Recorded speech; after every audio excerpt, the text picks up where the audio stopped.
अभी हमने डिस्कस किया कि हमारे पास ये 3 ऑब्जेक्टिव्स हैं जिसके ज़रिए हम किसी भी इंफॉर्मेशन सिस्टम रिसोर्स को प्रिजर्व कर सकते हैं। और ये इंटेग्रिटी, अवेलेबिलिटी और कॉन्फिडेंशियलिटी है। इनको हम मज़ीद डिस्कस करते हैं। डेटा कॉन्फिडेंशियलिटी से मुराद ये है कि आपका जो डेटा है वो किसी भी अनऑथोराइज्ड इंडिविजुअल के साथ शेयर ना हो।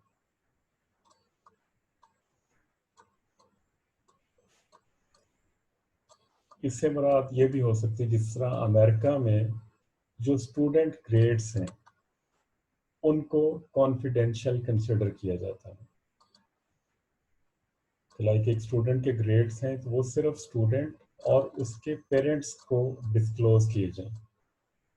अगर ये जो डेटा है किसी भी और यूज़र को डिस्क्लोज किया जाता है तो ये दिस इज अगेंस्ट कॉन्फिडेंशियलिटी।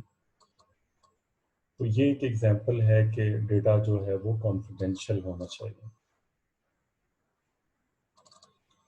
दूसरा इसमें जो एस्पेक्ट है वो प्राइवेसी है। कॉन्फिडेंशियलिटी में एक तो डेटा कॉन्फिडेंशियलिटी है, दूसरा प्राइवेसी है। प्राइवेसी में ये है कि assures that individuals control or influence what information related to them may be collected and stored and by whom and to whom that information may be disclosed। तो privacy जिस तरह आप फेसबुक में देखते हैं कि आप जब भी अपना प्रोफाइल क्रिएट करते हैं तो प्राइवेसी सेटिंग में आप ये वैल्यूज सेटिंग कर सकते हैं कि कौन जो है वो आपकी पोस्ट को देख सकता है। लाइक फ्रेंड्स देख सकते हैं या फ्रेंड्स ऑफ फ्रेंड्स देख सकते हैं या कोई अननोन जो यूज़र है वो भी देख सकता है। तो ये जो कंट्रोल है ये यूज़र के पास इटसेल्फ है। तो this is a first objective of computer security कि आप अपने कंप्यूटर के ऊपर भी लॉगिन होते हैं तो उसमें अगर आपका जो सिस्टम है किसी नेटवर्क का हिस्सा है या इंटरनेट का हिस्सा है तो आप उसमें से जो फाइल्स और फोल्डर कुछ यूज़र्स के साथ शेयर करना चाहें तो वो सिर्फ उन्हीं यूज़र्स के साथ शेयर हो, वो किसी अनऑथोराइज यूज़र के साथ शेयर ना हो या ना ही कोई अनऑथोराइज यूज़र आपके कंप्यूटर को एक्सेस कर सके और उसमें जो डेटा उसके लिए लॉफुल नहीं है उसको एक्सेस कर सके। तो दिस इज प्राइवेसी। तो this is one of the three objectives of the computer security. Number two is integrity. Data integrity, what is data integrity? It means that assures that information and programs are changed only in a specified and authorized manner। कि जो भी आपका data है या उसमें information है या programmes हैं वो जो यूज़र उनको चेंज कर सकता है, अल्टर कर सकता है, सिर्फ वही उसमें चेंज कर सकें। So this is data integrity. How we can implement this data integrity on system level? It means that it assures that a system performs its intended function in an unimpaired manner, free from deliberate or inadvertent, unauthorized manipulation of the system। तो system integrity से मुराद ये है कि आपका जो भी data, जो भी इंफॉर्मेशन किसी सिस्टम का हिस्सा है उसको लॉफुल मैनर में जो यूज़र उसको हैंडल करता है या हैंडल कर सकता है वही सिर्फ उसको चेंज करे इफ़ रिक्वायर्ड। अदरवाइज वो सिस्टम में या डेटा में कोई डेलिब्रेट या कोई ऐसी चेंज जिससे उस इंफॉर्मेशन को उसकी जो मीनिंग्स हैं या उसका जो पर्पस है वो चेंज हो जाए, this is not acceptable. For example किसी हॉस्पिटल में कोई पेशेंट एडमिट होता है और उसको किसी स्पेसिफिक मेडिसिन से एलर्जी है अब जब भी डॉक्टर कोई आएगा वो सिस्टम में वो ये इंफॉर्मेशन देखेगा कि ये जो पेशेंट है इसको पेनिसिलिन से एलर्जी है, तो वो डेफिनेटली पेनिसिलिन जो है वो प्रेस्क्राइब नहीं करेगा। लेकिन अगर पेशेंट के डेटा को कोई डेलिबरेटली चेंज कर देता है और उसकी जो एलर्जिक इन्फॉर्मेशन है उसको वो रिमूव कर देता है, तो अब कोई डॉक्टर आके उसको, उसके पास क्योंकि डेटा नहीं है या डेटा चेंज हो चुका है या उसकी इंटेग्रिटी कंप्रोमाइज हो चुकी है, तो वो उसको अगर पेनिसिलिन या ऐसी मेडिसिन प्रेस्क्राइब कर देता है जिससे उसको एलर्जी है, तो वो उस पेशेंट के लिए डेंजरस है, इवन लाइफ थ्रेटनिंग है। तो आपका जो डेटा है उसकी डेटा इंटेग्रिटी जो है वो compromise नहीं होनी चाहिए। This is second objective of computer security. Number three is availability. Availability defines that it assures that systems work promptly, system works promptly, and service is not denied to authorized users. तो एक ऐसा infrastructure है, ये कोई आपका ऐसी services हैं जो यूजर्स को डिफरेंट डिवाइसेस के लिए एक्सेस प्रोवाइड करती है या उसको लॉगिन करवाती है। तो अगर ऐसा सिस्टम जो है वो कंप्रोमाइज हो जाए तो वो सारी सर्विस जो है वो डाउन हो जाएगी। तो इसकी जो एक आम एग्जांपल है कि ये हमारी जो एटीएम मशीन्स हैं, तो एटीएम मशीन्स के साथ जो है प्राइमरी नेटवर्क जो होता है वो वायरलेस का होता है। किसी भी सिटी के अंदर जितनी भी ब्रांचेस होती हैं या एटीएम मशीन्स होंगी, वो एक मेन ब्रांच के साथ कनेक्टेड होती हैं थ्रू वायरलेस नेटवर्क्स, और उसके लिए ये बैक हॉल सिस्टम यूज़ किए जाते हैं। आपने देखा होगा, नोटिस किया होगा कि जितनी भी ब्रांचेस हैं बैंक की, उनके ऊपर गाइस वायर्ड टावर्स लगे होते हैं और उनके साथ डायरेक्शनल एंटीनास इंस्टॉल्ड होती हैं।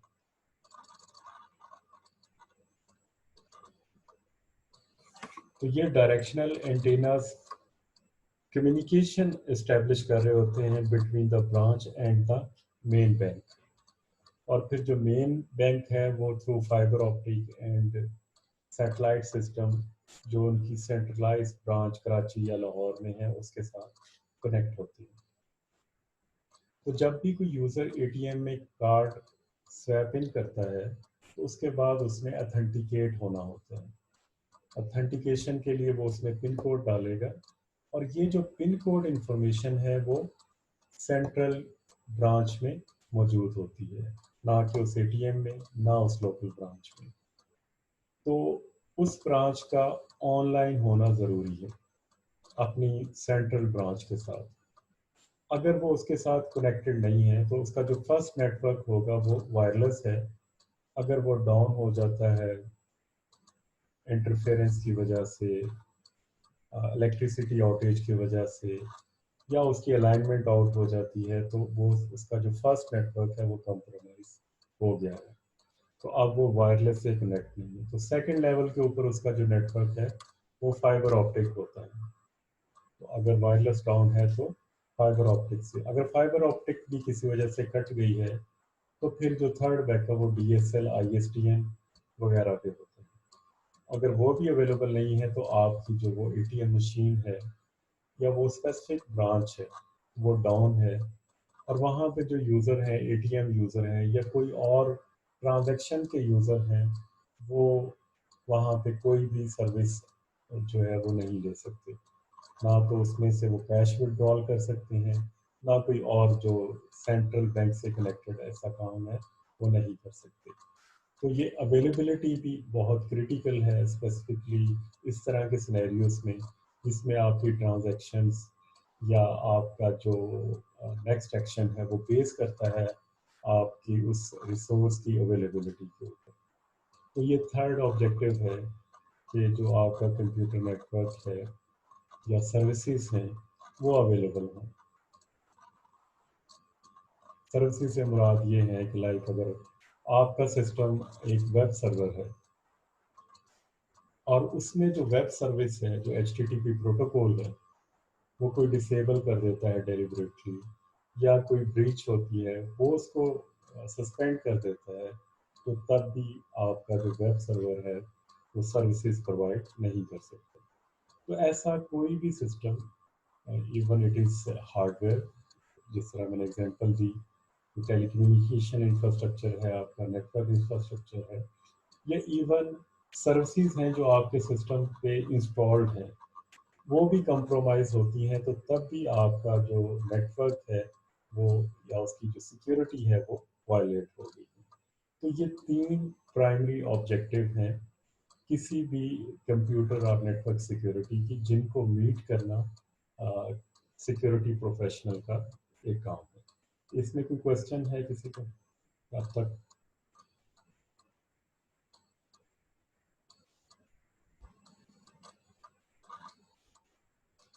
अच्छा, कॉन्फिडेंशियलिटी, इंटेग्रिटी, अवेलेबिलिटी, इसको कहते हैं CIA tried.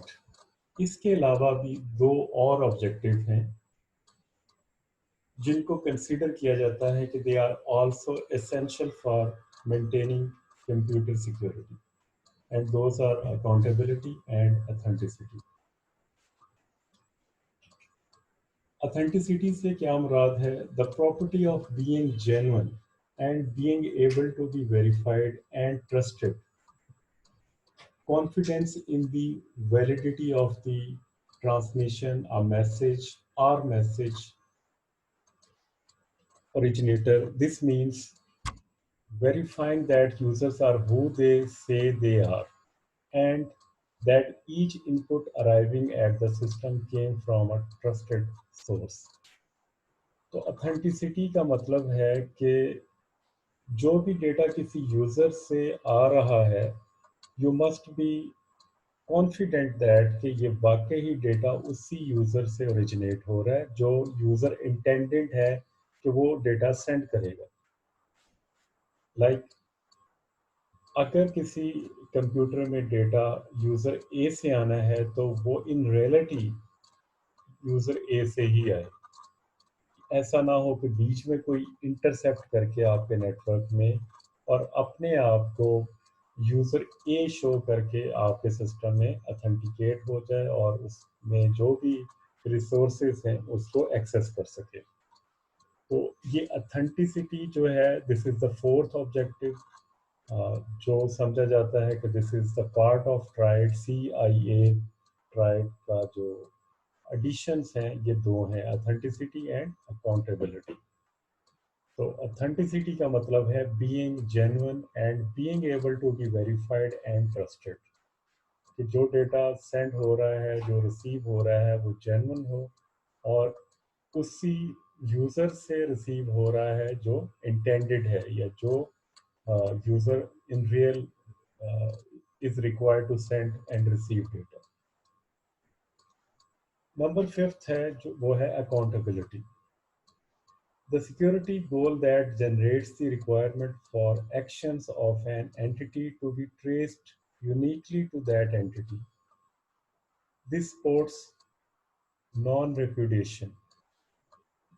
The security goal that generates the requirement for action of an entity to be traced uniquely to that entity. This supports non-repudiation, deterrence, fault isolation, intrusion detection and prevention, and after action recovery and legal action. Because truly secure systems are not yet an achievable goal, we must be able to trace a security breach to a responsible party. System must keep records of their activities to permit later for forensic analysis to trace security breaches or to aid in transaction disputes. तो accountability का क्या मतलब है? हम जब बात करते हैं कि हम उसको इस बात का अकाउंटेबल बनाएंगे, हम किसी को अकाउंटेबल बनाते हैं। Why we want to make someone accountable for anything? It means that we are making them responsible for certain actions. कि कोई भी अगर सिक्योरिटी ब्रीच होती है, कोई भी उसमें कोई ऐसा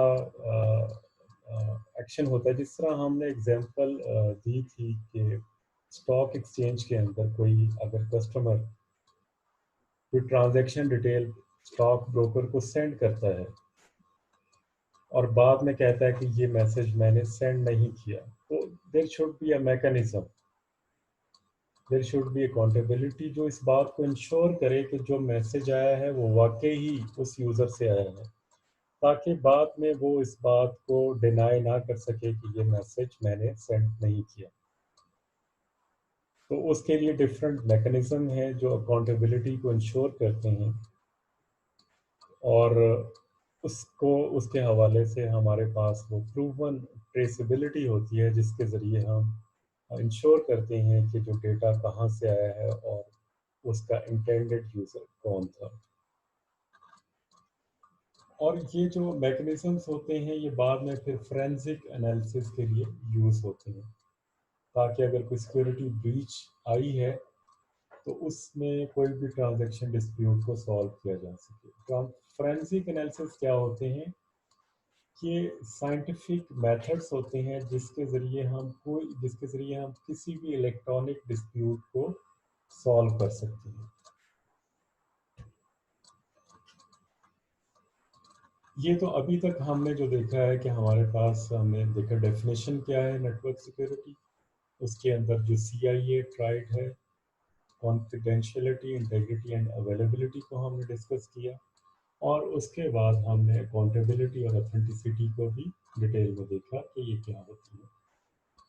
तो अभी हमें पता चल चुका है कि नेटवर्क सिक्योरिटी क्या होती है, उसके डिफरेंट ऑब्जेक्टिव क्या हैं, और उसमें जो डिफरेंट सिनेरियोज हो सकते हैं सिक्योरिटी वायलेशंस के, वो क्या हैं। और इसके अलावा अभी हम डिस्कस करेंगे कि अगर कोई सिक्योरिटी ब्रीच होता है तो उसके 3 लेवल हैं: हाई, मॉडरेट एंड लो। तो इनको हम डिस्कस करेंगे कि high, moderate and low level of impact क्या होता है, कि किसी भी नेटवर्क में जब ब्रीच होता है उसको हम कैसे क्लासिफाई कर सकते हैं कि ये जो ब्रीच है ये हाई है या मॉडरेट है या फिर लो है। तो हाई ब्रीच से मुराद ये है, the loss could be expected to have a severe और catastrophic adverse effect of on organizational operations, organizational assets or individuals। तो ये डेफिनेशन है कि अगर हाई इम्पैक्ट होगा तो इससे मुराद ये है कि ऐसी नेटवर्क ब्रीच से, नेटवर्क सिक्योरिटी ब्रीच से, जिस ऑर्गेनाइजेशन में ये ब्रीच हुआ होगा, तो उसको कैटास्ट्रॉफिक जो है बहुत ज़्यादा लॉस होगा, फाइनेंशियल भी और ऑपरेशंस के हवाले से भी, और इवन लाइफ थ्रेटनिंग जो है वो भी लॉस हो सकता है। तो ऑपरेशंस में ये हो सकता है कि जो उसके प्राइमरी फंक्शंस हैं किसी भी ऑर्गेनाइजेशन के, वो अफेक्ट हो और वो अपना प्राइमरी फंक्शन वो सही तरह से परफॉर्म ना कर सके, तो ये हाई ब्रीच हो सकता है। मॉडरेट लेवल पे क्या होगा? The loss could B expected to have a serious adverse effect on organizational operations, organizational assets or individuals। तो इसमें सीरियस अफेक्ट हो सकता है but not catastrophic, which is not recoverable in a timely manner. तो इसमें moderate में serious adverse effect हो सकता है उसके ऑर्गेनाइजेशनल ऑपरेशंस के ऊपर भी, एसेट्स के ऊपर भी, या इंडिविजुअल्स के ऊपर भी। जो थर्ड है वो लो लेवल का ब्रीच है। The loss could be expected to have a limited adverse effect on organizational operations, organizational assets or individuals। तो लो जो लेवल का है इसमें लिमिटेड इफेक्ट होगा, ऐसा इफेक्ट होगा जो उसके ऑर्गेनाइजेशनल ऑपरेशंस के ऊपर हो सकता है। लाइक किसी यूनिवर्सिटी की वेबसाइट है जिसमें इंफॉर्मेशन होती है, या कोई वेबसाइट है जो फोरम है जहाँ पे यूज़र अपने डिफरेंट व्यूज़ को पोस्ट करते हैं, अगर उसमें कोई उसको डीफेम कर देता है उस वेबसाइट को, तो या फिर उसमें से जो यूज़र के डिफरेंट जो कमेंट्स हैं उनको चेंज कर देता है, तो इससे कोई फाइनेंशियल या ऑपरेशनल लॉस नहीं होता। तो इसको हम कहते हैं low level breach of security. या मॉडरेट ऐसा हो सकता है कि जो फोरम है वो रिसर्च बेस है और उसमें जो कमेंट्स हैं वो साइंटिफिक नॉलेज के हवाले से हैं, तो ये जो अफेक्ट होगा that would be moderate. High level का जो ब्रीच है, लाइक जिस तरह किसी बैंक का नेटवर्क है, अगर वो कंप्रोमाइज हो जाता है तो उससे उस बैंक को फाइनेंशियल लॉस भी होता है, उसका जो प्राइमरी फंक्शनैलिटी है लाइक ट्रांजैक्शंस की वो कंप्रोमाइज होती है। तो इस तरह का जो ब्रीच है that is high level of attack.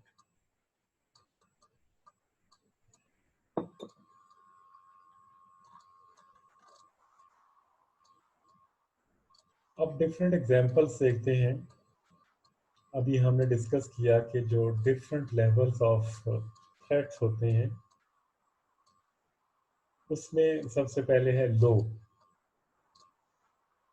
लो ऐसा ब्रीच है जिससे किसी भी ऑर्गेनाइजेशन के ऑपरेशन, ऑर्गेनाइजेशनल एसेट्स और इंडिविजुअल को कुछ ज़्यादा सीरियस इफेक्ट नहीं होता। तो इसमें जो लॉस हो सकता है कॉन्फिडेंशियलिटी का, इंटेग्रिटी का या अवेलेबिलिटी का हो सकता है, और वो भी लिमिटेड होगा। Number one, cause a degradation in mission capability to an extent and duration that the organization is able to perform its primary function, but the effectiveness of the functions is noticeably reduced. तो जिस तरह हमने बात की कि एक user का forum है, अगर वो कुछ देर के लिए बंद हो जाता है, user are not able to post their comments, तो that forum is not seriously affected. तो इस तरह का जो लो लेवल का थ्रेट हो सकता है। नंबर टू, इसी में लो में क्या है, result in minor damage to organisational assets. Number three, result in minor financial loss और result in minor harm to individual. तो ये इस तरह की क्लासिफिकेशन जो है वो लो लेवल ऑफ थ्रेट्स के ऊपर आती है। नंबर टू है मॉडरेट।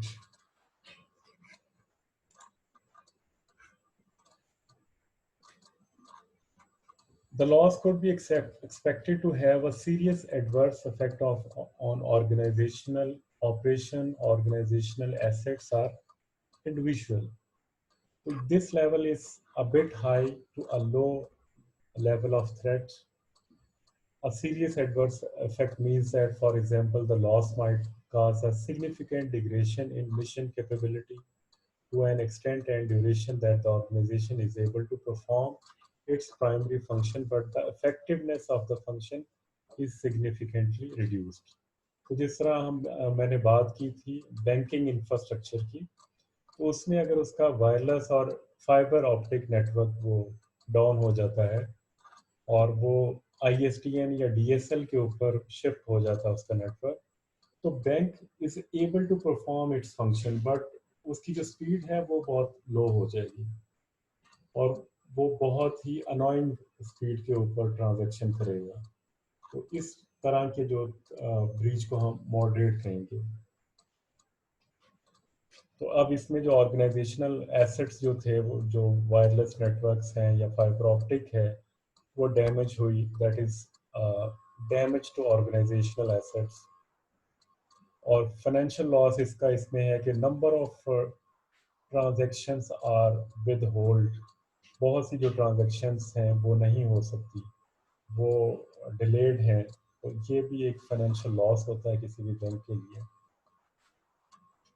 और जो भी उसके यूज़र्स होते हैं, जो उस नेटवर्क का पार्ट होते हैं, जो उस ATM मशीन को यूज़ कर रहे होते हैं, उनके लिए प्रॉब्लमेटिक हो जाता है।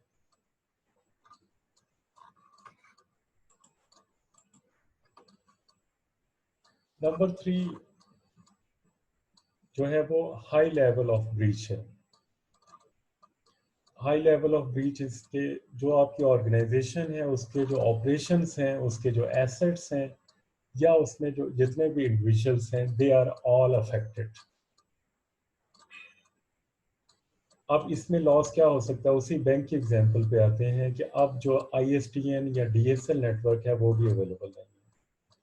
तो अब ना तो बैंक पे कोई ट्रांजैक्शन हो सकती है, this is organisational loss.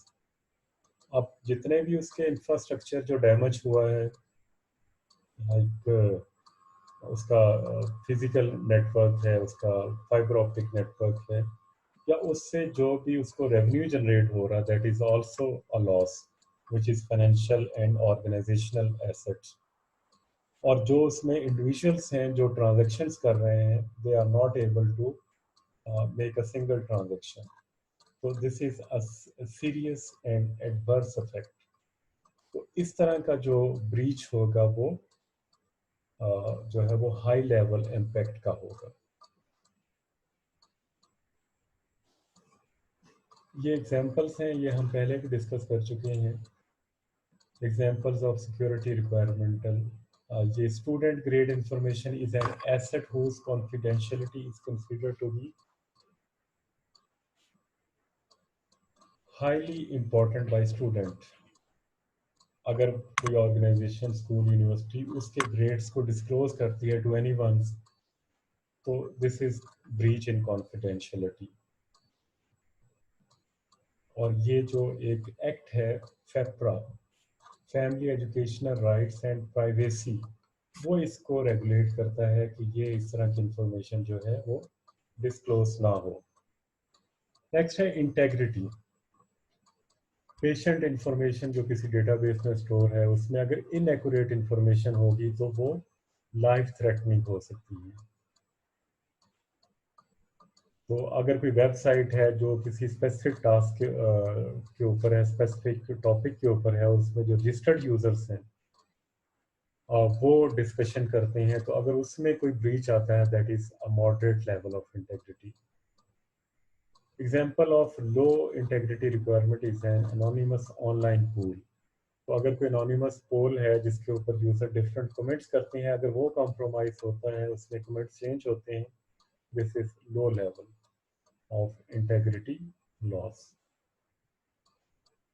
Availability, कोई ऐसी सर्विस या क्रिटिकल कंपोनेंट है जो रिक्वायर्ड है, अगर वो फेलियर होता है, this is high level of breach. अगर किसी यूनिवर्सिटी की पब्लिक वेबसाइट जो है वो कॉम्प्रोमाइज होती है, तो this is moderate availability requirement. या फिर अगर कोई टेलीफोनिक डायरेक्टरी है, एप्लीकेशन है, तो इसको लो अवेलेबिलिटी रिक्वायरमेंट कहा जाएगा।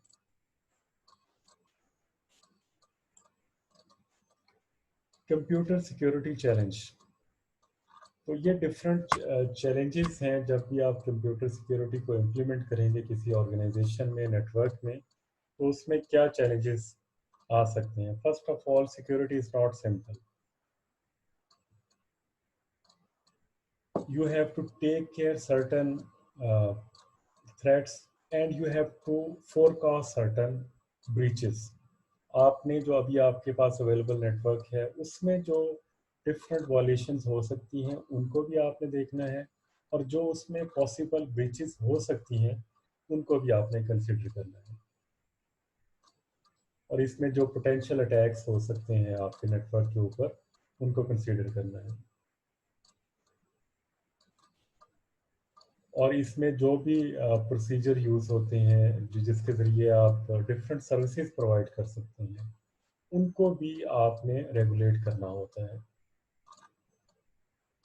और इसमें इसके अलावा डिसाइड करना होता है कि आपने जो डिफरेंट सिक्योरिटी मैकेनिज्म है उनको अप्लाई करना है नहीं या नहीं। इसके अलावा जो नेटवर्क सिक्योरिटी है, this is a constant thing. आपका नेटवर्क जो या इंफॉर्मेशन इंफ्रास्ट्रक्चर है, जब तक अप एंड रनिंग है, you need to monitor its network security.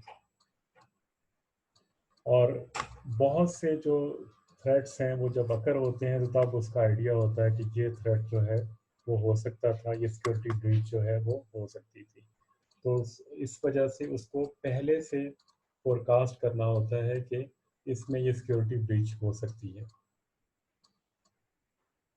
Security mechanism के अंदर एक से ज़्यादा एल्गोरिदम जो है वो इन्वॉल्व हो सकते हैं, या एक से ज़्यादा जो प्रोटोकॉल्स हैं उनको आपने कंसिडर करना होता है। तो जो सिक्योरिटी है actually is a battle of wits between a perpetrator and the designer. तो इसमें जो भी सिक्योरिटी डिज़ाइनर है वो इसको केयरफुली डिज़ाइन करता है कि इसमें कोई वायलेशन ना हो, कोई ब्रीच ना हो, कोई वल्नरेबिलिटी ना हो। और जो हैकर है या जो unauthorized user है, they are always trying to find a weakness in the network. Little benefit from security investment is perceived until a security failure occurs. और दूसरा ये है कि सिक्योरिटी मैकेनिज्म की इन्वेस्टमेंट का ऑर्गेनाइजेशन को उस वक्त तक एहसास नहीं होता जब तक कि कोई मेजर डेडलॉक या मेजर फेलियर ना हो जाए। तो उस वक्त तक वो ऑर्गेनाइजेशन या वो नेटवर्क जो है वो इसको एवेल्यूएट नहीं कर सकता जब तक कि उसका कोई लॉस ना हो जाए। तो नेटवर्क डिज़ाइनर का, सिक्योरिटी डिज़ाइनर का ये भी एक रोल है कि वो अवेयर करे कि क्या उसमें प्रॉब्लम आ सकते हैं और उससे क्या पोटेंशियल लॉस हो सकता है। अगर आप बहुत ज़्यादा लाइक किसी भी रोड के ऊपर आप बहुत ज़्यादा चेक पोस्टें लगा दें, बहुत ज़्यादा चेकिंग कर दें, तो वो अनोइंग हो जाता है। इसी तरह अगर किसी भी नेटवर्क के ऊपर आप बहुत ज़्यादा स्ट्रॉन्ग सिक्योरिटी जो है वो इम्प्लीमेंट कर दें, तो उसको इम्पेडिमेंट समझा जाता है। और वो समझा जाता है कि ये जो नेटवर्क है या उसमें जो भी ट्रांजैक्शंस हो रही हैं वो यूज़र फ्रेंडली नहीं है। तो ये चैलेंजेस हैं when you are going to apply network security on some specific organization, you need to face these challenges. OS security architecture. तो ये सारे सिक्योरिटी मैकेनिज्म को अप्लाई करने के लिए X800 के नाम से OSI सिक्योरिटी आर्किटेक्चर है जिसको अप्लाई किया जाता है, जिसमें इसके डिफरेंट जो मेजर कंपोनेंट्स हैं उनको डिफाइन किया गया है। फॉर एग्जांपल जो सिक्योरिटी अटैक है, it means any action that compromises the security of information owned by an organization। तो कोई भी उसके ऊपर ऐसा एक्शन जो होता है जो किसी भी ऑर्गेनाइजेशन की जो इंफॉर्मेशन है उसको कॉम्प्रोमाइज करता है, that is security attack. Security mechanism क्या होता है? अ प्रोसेस और a device incorporating such a process that is designed to detect, prevent or recover from a security attack। तो ये आपकी फायरवॉल हो सकती है, आईपीएस आईडीएस सिस्टम हो सकता है, तो कोई भी आपका ऐसा सिस्टम है जो आपकी ऑर्गेनाइजेशन को किसी भी सिक्योरिटी अटैक से बचाती है, that is called security mechanism. And number third जो पार्ट है इसका ओएसआई सिक्योरिटी आर्किटेक्चर का, वो सिक्योरिटी सर्विस है। What is security service? A processing or communication service that enhances the security of the data processing system and the information transfers of an organization। तो security service का काम ये है, ये एक ऐसी कम्युनिकेशन सर्विस है जो आपकी सिक्योरिटी को इन्हेंस करती है, और जो भी आपने कोई इसमें ट्रांसफ़र करनी है इंफॉर्मेशन, उसके दरमियान में सिक्योरिटी को मेंटेन करती है। और अगर कोई सिक्योरिटी अटैक होता है किसी भी ऑर्गेनाइजेशन के ऊपर, तो ये एक या एक से ज़्यादा जो सिक्योरिटी मैकेनिज्म को यूज़ करके उसके लिए जो सर्विस है उसको मेंटेन रखती है। तो ये था आज का लेक्चर। आज हमने डिस्कस किया नेटवर्क सिक्योरिटी का इंट्रोडक्शन, उसके अंदर जो CIA ट्राइड और उसके बाद फिर जो उसके अंदर एडिशनल ऑथेंटिसिटी और अकाउंटेबिलिटी को डिस्कस किया। फिर हमने जो डिफरेंट लेवल ऑफ ब्रीचेस को डिस्कस किया। फिर उसके बाद जो कंप्यूटर सिक्योरिटी चैलेंजेस हैं उनको डिस्कस किया, और एंड में कंप्यूटर सिक्योरिटी आर्किटेक्चर।